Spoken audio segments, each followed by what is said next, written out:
Glória a Deus. Deu um probleminha aqui na conexão com o pastor Josué Brandão. Encerrei e voltei de novo. Você que está aí na Rádio 104 FM, eu estou aqui, voltei de novo, deu um problema na minha conexão da internet. Pastor Josué, pode me chamar. Tá me ouvindo bem, irmão? Se estiver ouvindo bem, diga um amém aí, diga um sim, alguma coisa, só para saber se vocês estão me ouvindo bem agora. Ok? Ok, beleza. Pastor Josué Brandão já vai, agora tá legal. Isso aí, Alencastro, um abraço. Meu amigo pastor Alencastro, Edna Cordeiro, Deus te abençoe poderosamente. Pastor Josué Brandão, ok. Vou mandar aqui a solicitação pro senhor agora, pastor Josué. Aí, ó. Pode só receber aí, por gentileza. Ok, agora conectou aqui. Beleza. Voltou, Beleza. pastor? Nós estamos falando sobre dois aspectos. O senhor falou o espiritual e o emocional, o psicológico. Bom, do espiritual, como eu estava falando, pastor Flamarion, eu até pontuei sobre isso essa semana com um amigo, a palavra pandemia já evoca um aspecto espiritual. Por quê? Pan era o deus do medo, o deus do pânico, o deus do terror. Tá? Por exemplo, quando Jesus diz assim, eu edificarei a minha igreja e as portas do inferno não prevalecerão contra ela. O senhor está me ouvindo bem? Estou ouvindo bem. Jesus estava em Cesareia de Filipe. Cesareia de Filipe é marcada pelas grandes montanhas rochosas. Quem já esteve em Israel viu que nas montanhas de Cesareia de Filipe tem grandes cavernas que eram os templos e santuários de Pan. Quando Jesus diz, eu edificarei a minha igreja e as portas do inferno não prevalecerão contra ela, porque edificarei sobre esta pedra, Jesus está dizendo, a pedra ali, o exemplo, a figura, a metáfora, eram as rochas que tem naquela região, embaixo delas estão as cavernas de Pan. Então Jesus está dizendo, eu edificarei a minha igreja acima disso. A minha igreja não estará sob a influência do que acontece aqui embaixo. Então a expressão pandemia já tem um aspecto espiritual que evoca a presença do pânico. E o senhor pode analisar que isso foi muito bem trabalhado ao longo desses 60 dias aí, de causar pânico na população. Eu vi esses dias uma autoridade de uma das grandes cidades do Brasil dizendo eu comprei tantos sacos para corpos, tantos caixões, tantas urnas funerárias. Gente, isso causa um pânico na população que só a misericórdia. Então, lamentavelmente, a ideia realmente foi causar medo. A igreja precisa entender que esse aspecto espiritual não deve ser ignorado. Ou seja, o espírito de Pan, esse principado maligno do medo, do terror, do desespero, foi lançado à população de uma maneira terrível para causar medo mesmo. A arma de controle foi o medo, não foi a conscientização. Isso é ruim. E a igreja precisa reagir ao medo. Por isso que esse é o momento de nós, pastores, ministrarmos palavra de ânimo, de fé, de encorajamento, de estímulo. Porque alguns estão entendendo que esse é o momento de ministrar mensagem de juízo. Deus está punindo, Deus está matando, Deus está causando. Gente, o medo já foi vendido aí a preço de banana. Esse é o momento de encorajarmos o nosso povo, despertarmos a fé dos nossos irmãos, para que eles se sintam estimulados na fé, entendendo que o Egito foi atacado por pragas, mas a mão de Deus não abandonou Israel em nenhum momento. Tá? Tá me ouvindo legal, pastor? Tá. O outro aspecto que eu quero analisar nisso, pastor Flamarion, é o aspecto psicológico. Veja só. Existe uma teoria psicológica, da psicologia, inclusive o famoso psiquiatra Augusto Cury escreve sobre isso.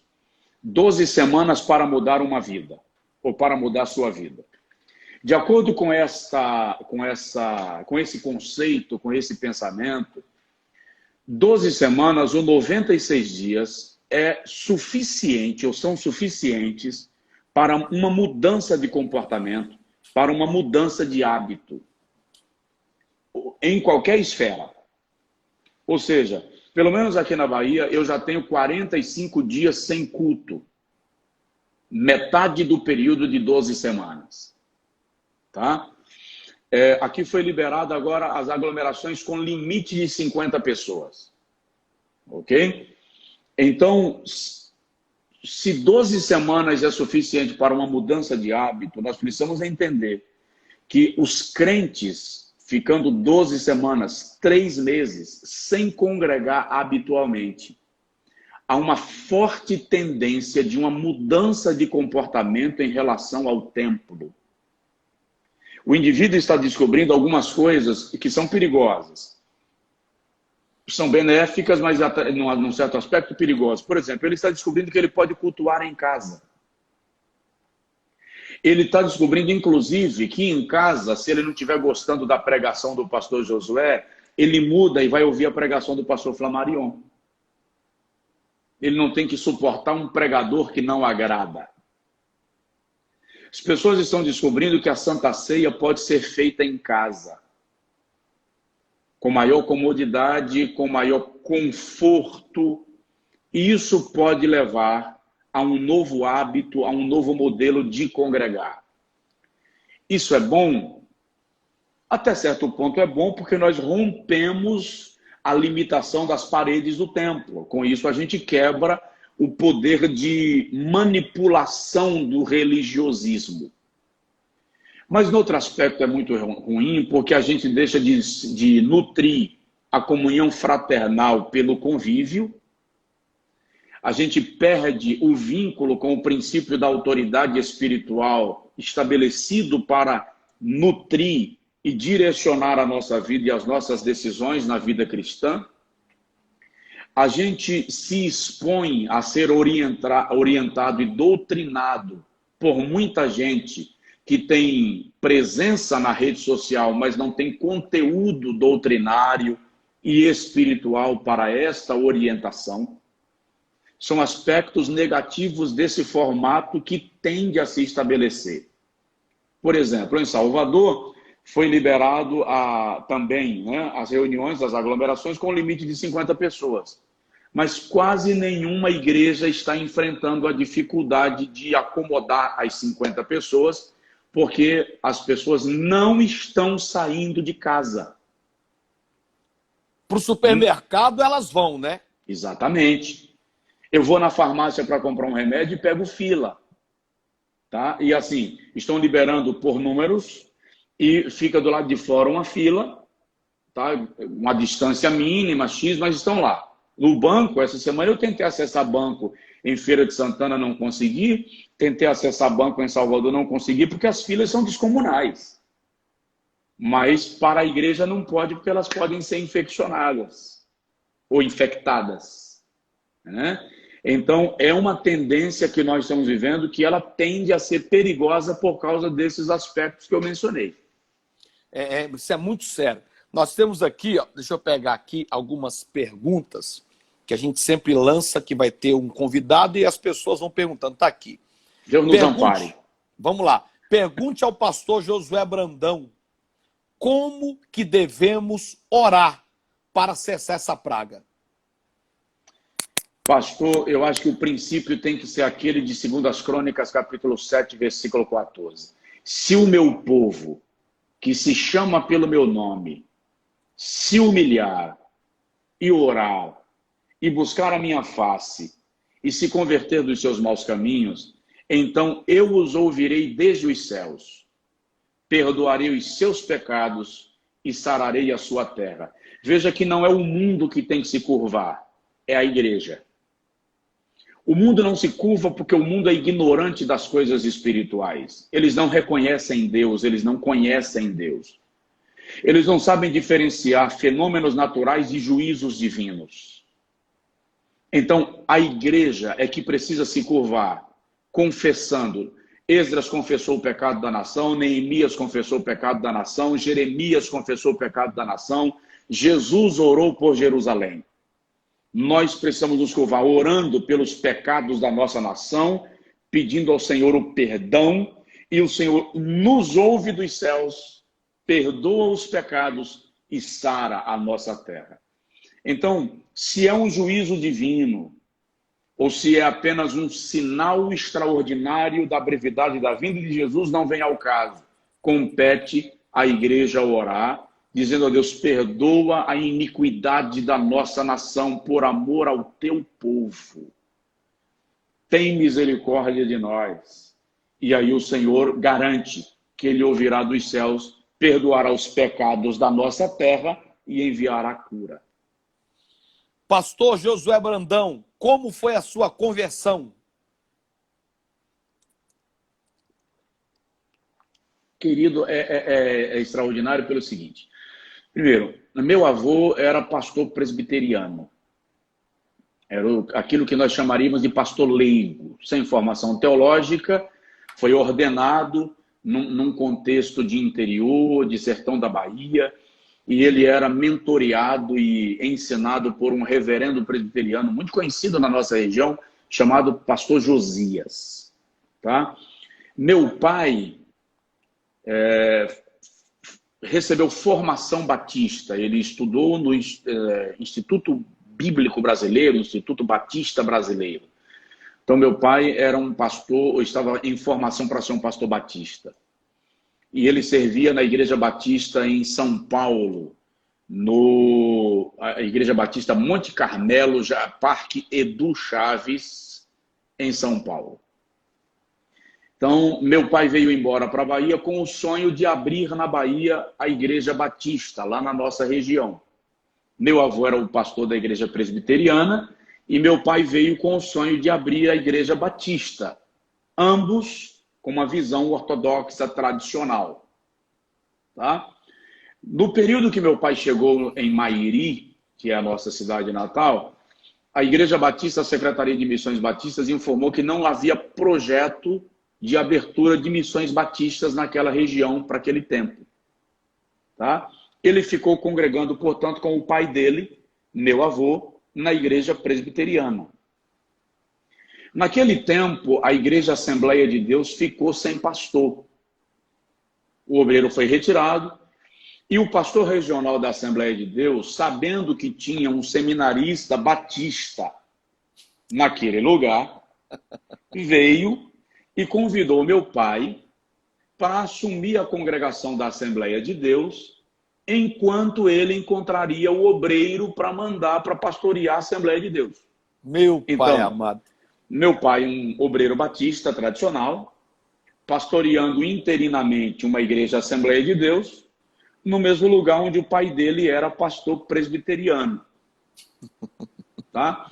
Depois de um período sem o pastor da Assembleia de Deus conseguir um obreiro para pastorear aquela congregação, chamou meu pai e disse, olha, se você tiver interesse, eu vou te efetivar como pastor de tempo integral desta igreja Assembleia de Deus. Então, um pastor batista pastoreando uma igreja Assembleia de Deus. Eu tinha 5, 6 anos de idade. Filho de um presbiteriano. Filho de um presbiteriano. Quando meu pai se tornou, então, o pastor daquela congregação da Assembleia de Deus, o meu avô chamou ele e disse, olha, não tem sentido, no mesmo lugar, eu ser pastor de uma igreja presbiteriana, era um lugar pequenininho, eu ser pastor de uma igreja presbiteriana e você ser pastor de uma igreja Assembleia de Deus. Eu já conversei com o reverendo Josias na época, e ele concordou. Eu venho para a Assembleia de Deus com todos os membros presbiterianos da minha congregação e nós seremos todos pastoreados por você na Assembleia de Deus. Então, um pastor presbiteriano sendo pastoreado por um pastor batista numa igreja Assembleia de Deus. Oh, meu Deus do céu! Tá? Algo assim. Isso era impensável em 1979. Impensável, né? Então, foi aí que eu cresci nesse ambiente de uma igreja Assembleia de Deus, pastoreada por um pastor batista, onde congregava também um pastor presbiteriano, meu avô. Cresci nesse ambiente. Meu pai. Agora, pastor Josué, como é que foi a sua chamada ministerial? Quando é que Deus te chamou para o ministério? Pastor Flamarion, eu tive uma adolescência complicada, como a maioria dos adolescentes, né? Eu tive a minha fase de rebeldia, eu brigava muito na escola, eu me tornei, até pela minha personalidade, eu sou colérico, então eu tenho um temperamento muito forte, então eu brigava muito no colégio e tal. E lembro que teve um período da minha adolescência que eu criei uma revolta com a vida. Tá? Eu não gostava da ideia de ser crente, eu não gostava da ideia de ser filho de pastor.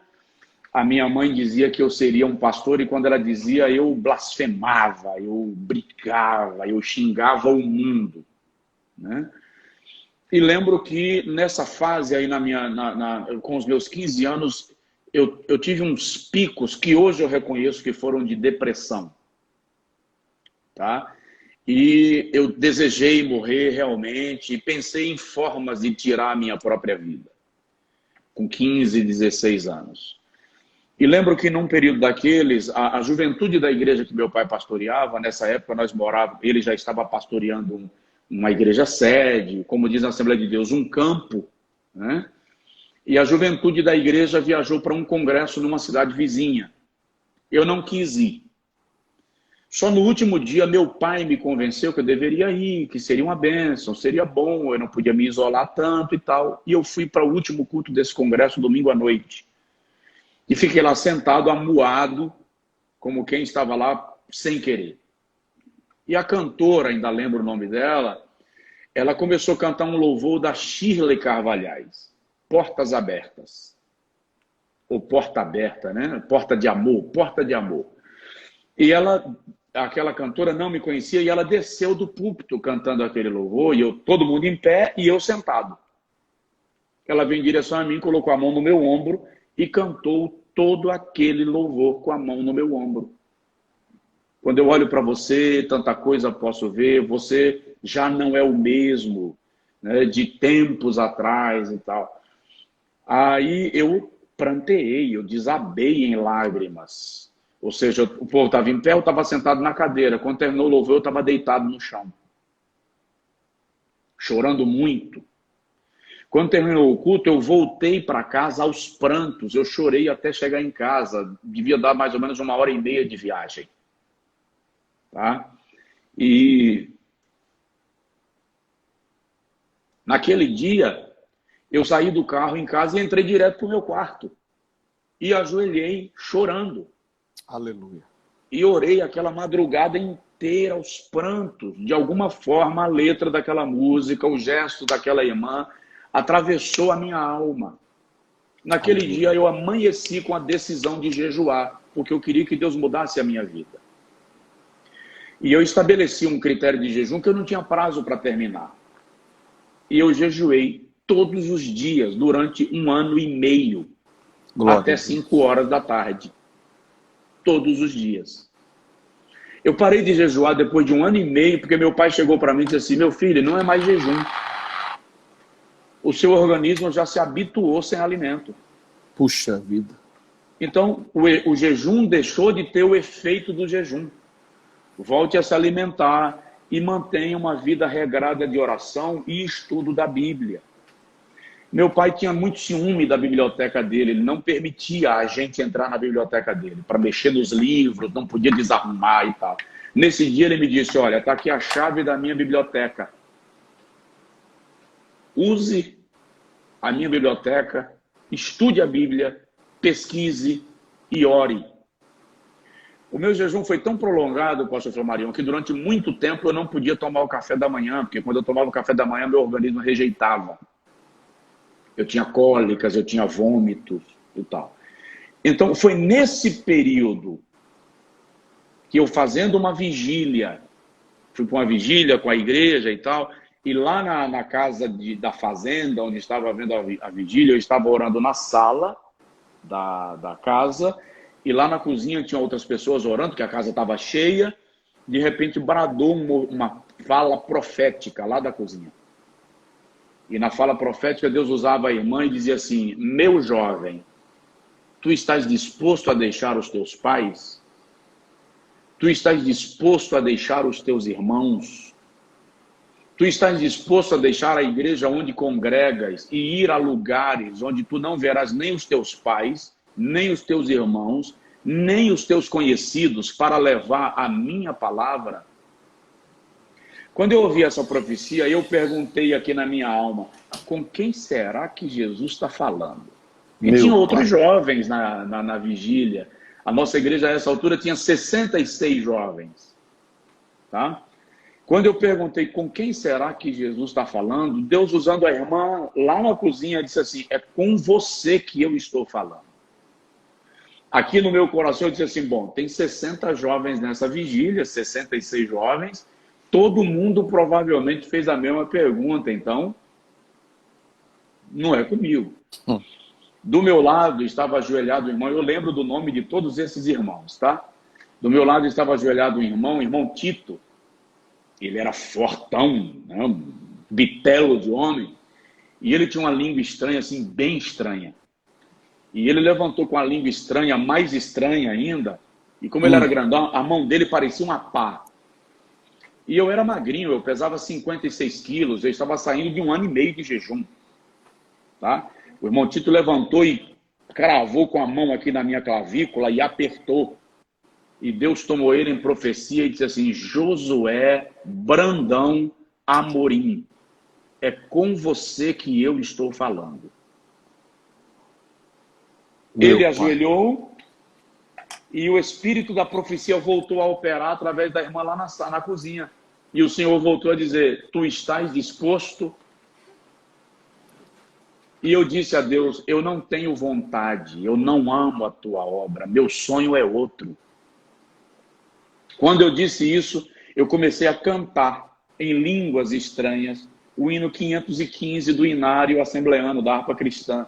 Diz assim, se Cristo comigo vai, eu irei, e não temerei, com gozo irei, comigo vai. Ou seja, não fui eu que respondi.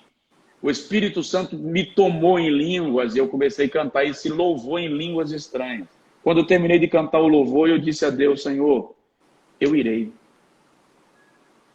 Aí começa o momento específico que eu entendi que Deus estava me chamando para o ministério, né? E se eu já vinha em dias de jejum e agora de oração e leitura, daí em diante eu realmente me afinquei em estudar a Bíblia, em orar e me colocar à disposição de Deus para ser usado por Ele.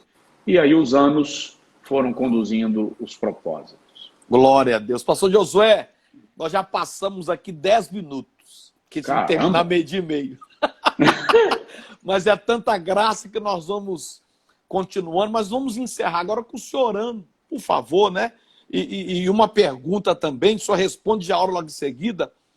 Qual a mensagem que o senhor pregou até hoje que mais te marcou?